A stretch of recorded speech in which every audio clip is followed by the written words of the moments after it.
প্রত্যেকদিন সকালবেলা প্রত্যেকজন বান্দার ঘরের মধ্যে আল্লাহর পক্ষ থেকে নিয়ামত নিয়ে রহমতের ফেরেশতারা আসে,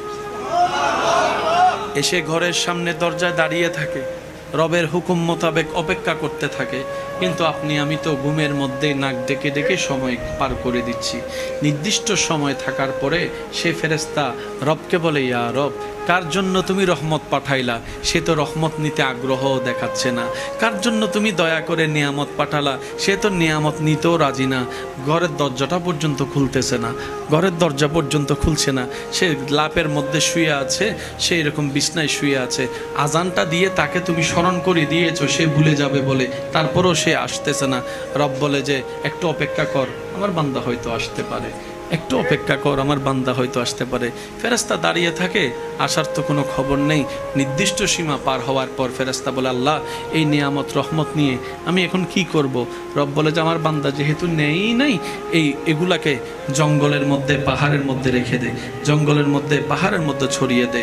সেই কারণেই জঙ্গলে পাহাড়ে দেখবেন কোনো মানুষ ছাড়াই গাছেরও অভাব নাই, ফলেরও অভাব নাই, যত্নকারী কেউ নাই, কিন্তু ফল ফলাদের কোনো অভাব নাই।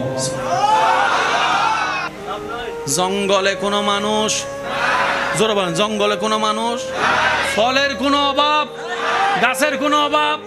এবার গাছটারে জিজ্ঞেস করেন, আমরা এত মানুষ যত্ন নিও, আমার এলাকার গাছ এত বড় হয় না, তুই জঙ্গলে গাছ যেখানে সেখানে তো মানুষই আসতে পারে না, তোরা রুকলো কে, হইলিও কেমনে, সারও পাইলি কই? গাছে বলে যে মালিক একজন আছে।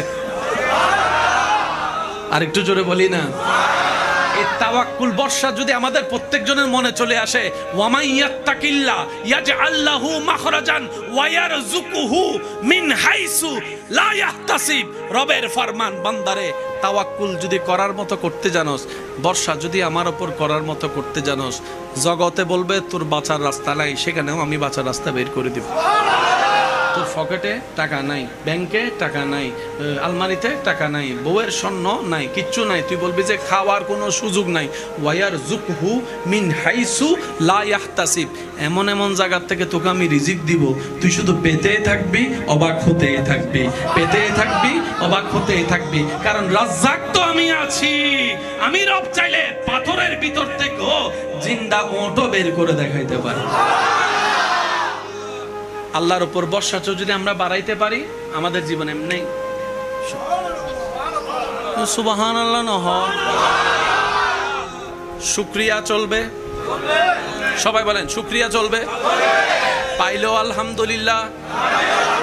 মন থেকে বলেন, মুখ থেকে বলার যে অভ্যাসটা হচ্ছে এটা যেন মন থেকে আসে, চেষ্টা করেন। পাইলেও আলহামদুলিল্লাহ, না পাইলেও আলহামদুলিল্লাহ।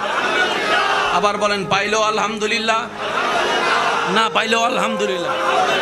আল্লাহ দিলেও আলহামদুলিল্লাহ, আল্লাহ না দিলেও আলহামদুলিল্লাহ।